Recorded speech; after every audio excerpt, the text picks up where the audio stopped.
Hey, welcome to the channel. Today I'm going to be talking a little bit about Stranded Alien Dawn. I recently acquired this game through the Humble Choice membership, which if you haven't heard of, I would highly recommend it. Stranded Alien Dawn was one of the monthly games that you get as part of their subscription. So I didn't really go out of my way to find this game, but it looked interesting, and I was going to get it anyway because of my subscription. So, uh, Stranded Alien Dawn is a like survival strategy top-down type of game. If you've played Sims, it's kind of similar to it, just with a lot more in-depth mechanics. Um, but I think that is probably one of the closer like games I can think of to it. At least that I have played. I could be, missing a lot of other games, and I apologize to anyone that if there's something similar, but that's what came to mind for me. Um, but obviously, that's not to say that's not like the entire game. It's not just The Sims. There's combat. There's a lot of resource management in the game. There's like crafting, there's power management, there's all sorts of crazy stuff in here. And honestly, it's really fun. It's a game I wasn't really expecting to enjoy a lot, but I got hooked on it. Uh, I will admit, learning all the systems did take a little while. I think the tutorial took me about an hour to complete all of them. There's multiple of them, but they do a really good job of explaining all the mechanics of the game to you. And there's a lot of them. This little bar down here will pretty much cover everything you need in the game for the most part. There are certain tables that you can use that will bring up other menus, and at first glance, it is going to look daunting. I will not lie to you. If you jump into this without playing the tutorial and you don't have a basic understanding of how these kind of games work, you're going to have a very bad time. In Even knowing what you're doing in these kinds of games, they can still catch you off guard your first run through. Believe it or not, this is actually my first run through of the game I have loaded up here for this video. And I'm not doing terrible, but I'm not doing great either. I've played a lot of strategy games over the years, Total War being one of them, but it's not, I would not say it's a comparable game to this one. Uh, Anyways, let's get into the mechanics here. So you can set orders for your people. These are kind of blanket statement orders here. You pretty much select one of these and you can point your people to do a task, and then anyone who has the ability to do that task will complete it. Uh, Beyond that, you can also assign orders to individual characters. So if I click on a specific person, I can draft them and send them off to do certain things. Sorry, can't speak right now. Uh, the drafting feature is mainly used for combat, however. That basically allows you to manually take control of a character and direct them to move and to attack certain things. A lot of characters, from what I've noticed so far, there may be something I unlock later on that changes this, but the characters do have to stop moving in order to shoot at targets. The weapons are not too bad. There are some creatures that will really mess you up, and your characters do die on here. It is a complete possibility that they do die. You can save the game and then reload, but obviously, like if you save like right before something bad's about to happen, I actually had one person die early on, and saving happened like right before they died, and there was just nothing I could do about it because there wasn't enough time to save them even if I went back. So unfortunately, that was a loss. Um, On to the next thing, you have your basic camp stuff. So when you first start your game, this is going to be the main thing you have right here, minus the work area stuff. That's part of a research thing, but you have these little shelters, and you'll choose what materials you make the shelters out of, which is nice. They give you options, so you're not wasting all of your resources building things. And you do get resources back from breaking down structures, so don't feel bad if you have to break something down and move it, but also keep in mind that this does work kind of similar to Stardew Valley, and I know that's going to be a wild comparison. Just hear me out here. Stardew, when you hit winter time, your crops, obviously certain crops can't grow in the winter time, so you run into this, like, you need to make sure you have food throughout the winter. Now, you can still go hunting, and you can build freezers to make sure your food doesn't spoil, but there are overarching things that can help you out survive in the long run. Beyond that, your other supplies can, for the most part, just be stored in structures as long as they're like kept out of the elements. It'll tell you, well, not that. It'll tell you the integrity of items and like their shelf life and stuff. It'll tell you what temperature, like like what's keeping it from spoiling on you. There are different ways to go about that. There are like temperatures, you have air conditioners and heaters and stuff. So those are mainly used for your survivors so they don't die to like cold or overheating and stuff like that. But that's much deeper mechanic, and that's something that the tutorial goes into depth on. Thankfully, once you do get to the air conditioners, you can kind of set a temperature, and when I mean you can set a temperature, you can you choose what that temperature is going to be. I think it goes, yeah, increments of twos, but all the way from 14 degrees all the way up to 86. Personally, I'm in America, so my temperature settings are to Fahrenheit, but if you're in Celsius, the game is automatically set to Celsius when you first start playing, so you may have to change that if you're confused when you start. Uh, Also, it may look like I don't have a lot of food up here, but again, like I said, freezers are a lifesaver. Those can basically make it to where your food just does not spoil. That helps a ton. If you can, early on, get the freezers as early as possible, because the more of those you have and the more of those you can sustain, the more food you can keep to survive throughout the winter. And as long as you have farms in the summer, you'll be fine for the most part, as long as you have enough food supply coming in. Moving on to the next thing, farming. There are different types of crops, but it does organize them into different categories, so you don't have to worry about wondering, what can they eat and what can they not. It'll straight tell you. However, in order to unlock farmable crops, you will need to go out to plants and like click on them, and instead of cut right here, it'll have an option to observe. And observing will give you the ability to farm a resource, or it will tell you what it does, therefore you can better benefit from it. You can still go out and collect stuff, but I highly recommend against doing that because there are certain things that can kill you if you're not careful. Obviously, you don't want to eat a non-edible plant. And of course, if you're eating trees, well, then you're already far gone. Moving on to ranching, I haven't really dove into this subject matter a whole lot. I like farming a lot better. The animal care seemed like a lot for an early game, and I wanted to focus more on farming. So forgive me on my lack of knowledge for that. I think about the only thing I have touched on in the ranching section would be the drying racks, because the drying racks can turn your meat and hides into leather and dried meat, which can make them last a lot longer. Also, hides can be used to create fabrics and clothing for your characters, which are really important, so I highly recommend getting the drying racks early on, so that way your characters can have clothing. Unfortunately, clothing seems to break very fast. As you can see, one of my characters already has like a shirt and pants that are about to break.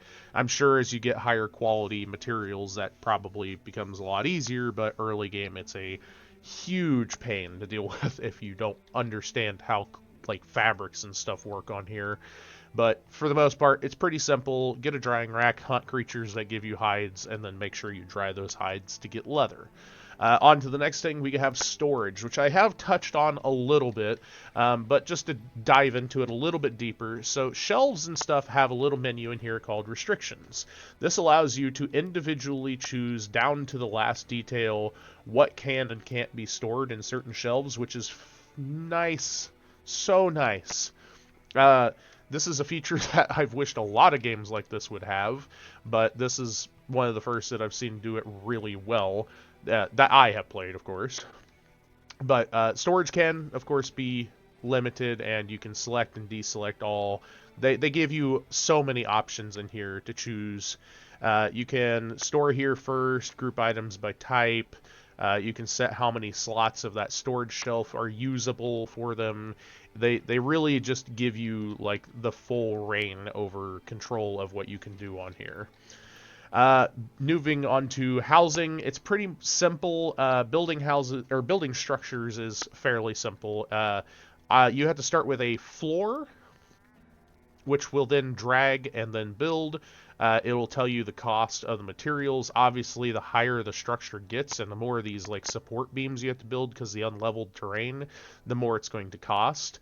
So as you can see with my storage building here, I kind of made a multi-level and then I had stairs put in here so I didn't have to spend as much stone raising the structure up to this level to get it that big. Obviously, you can probably get a little bit more efficient with it than I did, but I had the resources to spend at the time, so I wasn't terribly worried about using them. Something I'll probably regret later, but we'll see. Beyond that, they do also give you the ability to just build prefabricated structures of the material type you choose, but that also takes away your ability to like build the structures out of different materials. Because like say if I wanted to build one out of a floor out of stone and then build the walls out of wood like I did with this one, the pre-built stuff doesn't allow you to choose down to that detail, but that's perfectly fine. Next would be furniture. This is just obvious stuff that you'll probably need for your people being happy. They need beds to sleep. They need beds to recover from illnesses and injuries. Your characters can get married to each other. So, like I said, it's very Sims-esque. When you get down to the actual house construction, it's the Sims. You can toggle the roof on and off up here in the top right, so you can take off the roof and kind of see inside and see what's going on in here. You can click on things and assign who owns them. You can move them, you can copy them, and you can reconstruct them. Which reconstructing is really useful because you can rebuild it but with a better material. So you don't really have to like go in, deconstruct something, and then rebuild it. It's just upgrade it to the better material, which is really nice. And then of course the deconstruction thing, which will tell you how much resources you get back from it.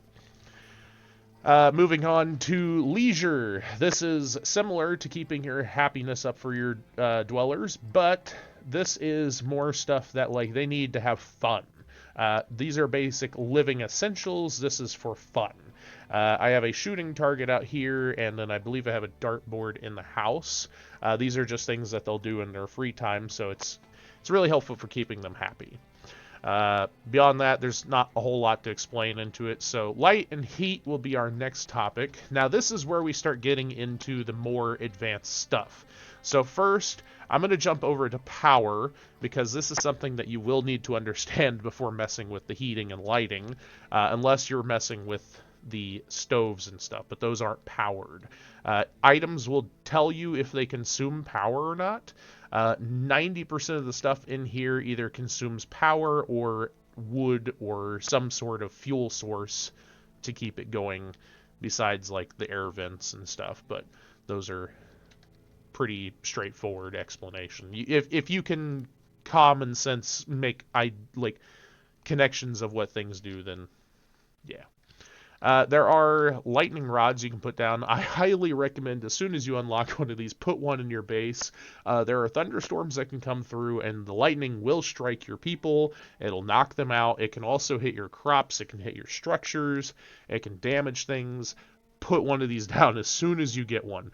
Basically, if a lightning strike hits anywhere in this circle, it will force it to strike this tower. But the cool thing is you can link this to a power line, and then that electricity from the lightning will charge your batteries. And then you can also set up these low battery sensors. That was also something it'll teach you in the tutorial. You can set it to like how much charge your batteries have left before your gas-powered one will turn on. And then you can also link them via circuits when you get all into all that. If you've ever messed with like Redstone or anything in Minecraft, this whole system, like, I mean, it's obviously a lot simpler than Redstone, but like if you have a general understanding of power, this game does a really good job of like giving you the freedom to connect everything together and like make things autonomous, basically. I think that's the connection I'm looking for with the redstone, is like making your game autonomous through the power system because of the freedom that it gives you. There are solar panels, there's windmills, you can set up both of these. Certain items do have to be within range, but it will show you the wiring when you're going to build a item. Uh, so like this one, you can see the power line connecting to the other pole. It doesn't really need to connect to any of these objects because I've already connected those to an object. But if I build something else, it'll show that it connects to the power line, and then the power line connects it to everything else. And then, of course, going back to lighting and heating, it's what I was talking about earlier. Air conditioners are your best bet, but early on, you're probably going to need heating stoves, fireplaces, and these little heaters. Keep in mind that the heaters do take power, but they are more effective than the heating stoves. The way I had this set up was I had each of the bedrooms with one of these little stoves, primarily keeping them warm, and then I had a fireplace out here, which the fireplace is still there because I just think it adds a nice aesthetic, and I have plenty of wood at the moment, so plus we could farm that, so I'm not too worried about fire wood fuel. Um, Going into science. So science is your research menu. If you've played any sort of strategy game, this is just your typical, like, you queue up things, your people will research them, and then you gain access to new advanced technologies. There are like automated turrets, there's searchlights, you can get all the way to mechs and flak cannons, and it's kind of like Civilization in that regard. Like, you start out like super primitive and like down bare bones to rock and stone, and then you just get up to like advanced like civilization level stuff, and it's pretty cool. I'm looking forward to getting to some of that deeper stuff. Maybe I'll do another video when I do reach some of that stuff, but this is just like an early review talking about how I think the game functions, and I'm enjoying it. I'm really enjoying it. Last thing would be defense as far as buildable structures go. The game pretty much funnels enemies into. It's kind of like tower defense in the sense of the way they did defense. As long as you have walls around your base and there is an open entrance, the enemies will funnel into those entrances, and then you can set up turrets, you can set up like fortifications. They really made combat something that's it can be hard if you want it to be, but you can also just completely turn it off and play this entirely as a survival game. So I think that really gives the game a lot of uh, long-term playability and replayability. Personally, I'm just playing on like a lower difficulty just to get my foot in the door, understand, grasp mechanics, and then I'll jump into like the deeper end when I fully grasp how things work. But beyond that, defenses are pretty straightforward. Like I said, they just funnel into the entrances, and then you just set up things to where it funnels them into your defenses. People obviously can shoot at them too, but you're risking your survivors' lives by doing that as well. So, find what works best for you. And then finally, we have just your basic menu over here. You have expeditions, which are for late game exploration, later game exploration. I don't want to say late game, but like you can go out and explore the world, go to further locations. Obviously, once you've started like stripping the area around your base of resources, you're gonna have to start going out further to get more. The world is not, in fact, infinite, but it is pretty sizable. It's really big. I put it on like a Total War map size, in the sense of like an overview style map. Mine unfortunately has a bit of water that I spawned next to, so I'm gonna have to go around or over. But there is, thankfully, a hot air balloon that I can eventually make in here, but I haven't bothered with that. I like making sure my base is stable and stuff before I get too crazy. Also, you can set activities for your people, and it'll tell you like what they are and aren't good at. So, like if Annette's like getting like she knows how to heal, but she's not great at it. Obviously, I don't want to like let her do it all the time. But like if there's something that she can manage to do and not kill the person by healing them, then I can allow her to do it. But you can completely forbid people from doing certain activities, and I think that's really wonderful. Beyond that, you can set their schedules. Wintertime, I've been setting them to just doing anything. Sometimes I've noticed the AI does have a tendency of not really, what's the word?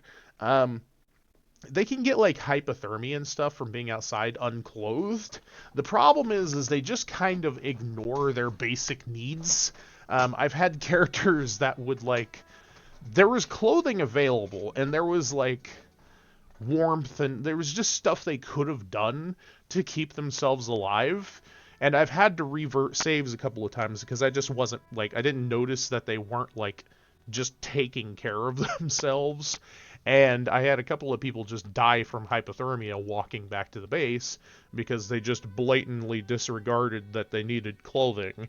And I think that's something that, like, maybe I'm just missing something, but like there was clothing available, and like I did manually like equip them with the clothing, but usually they tend to just craft their own stuff and build it if they need it. But a couple of times I've had that fail, so maybe it was a bug, I'm not sure.